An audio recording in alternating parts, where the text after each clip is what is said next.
Hi, my name is Karina. Pete. Nelly. Lawrence. Mickey. Jacob. Hi. Gabriella.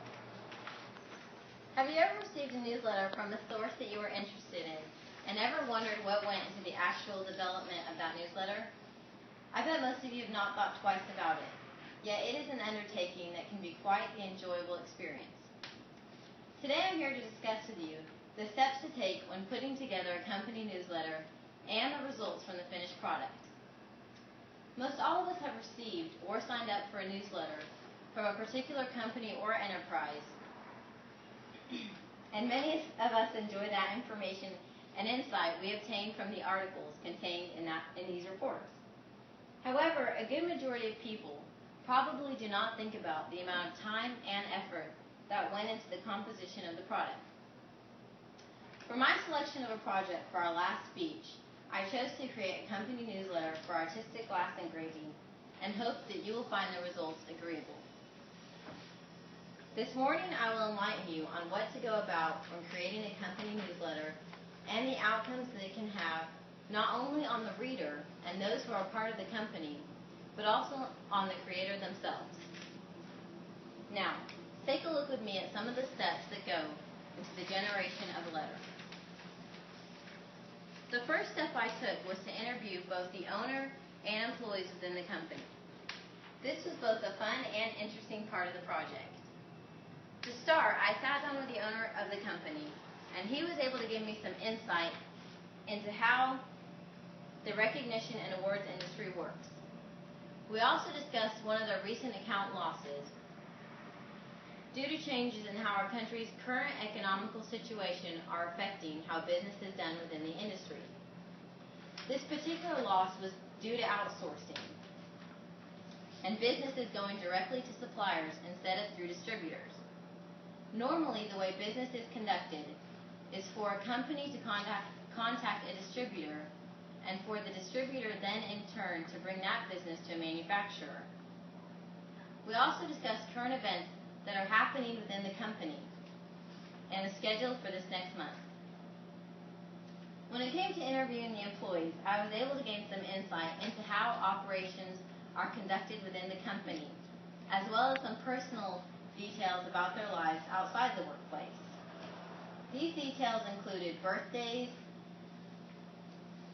baby births, and health issues related to family members. For the design of the newsletter, the main factor that came into play was appeal. I tried to pick a font that would be simple for the user to decipher and a font size that would be easy for the reader to read without having to strain his or her eyes. I also employed the use of pictures throughout the newsletter to make it more appealing.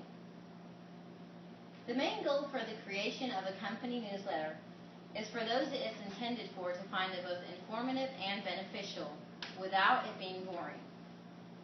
An example of this would be a company calendar that lists all the events for the month. It is my hope that the employees will find this information helpful when they are uncertain about particular company events. I think that the employees will also find, if you look in the newsletter, you'll see the What's Happening section. I think the employees will also find this section helpful and informative, since personal updates of their coworkers, which they might not have been aware of, will be included in this section. It creates a sense of community and a more personal awareness of coworkers. Overall, I think the reaction to the newsletter will be very positive.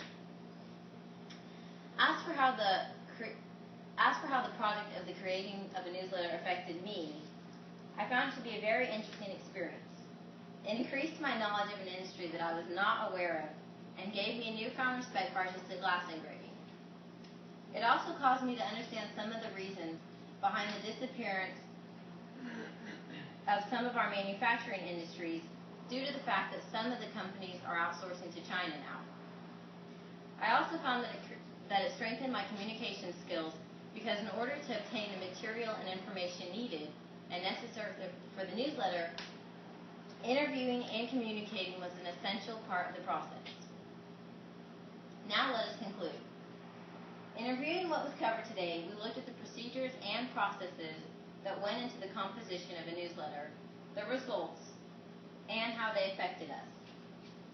So the next time you're waiting around somewhere and happen to notice a newsletter amidst Vogue and Maybelline, now you know the steps and time that was taken so that you could enjoy and benefit from the finished results. Wait, before you stop. Okay.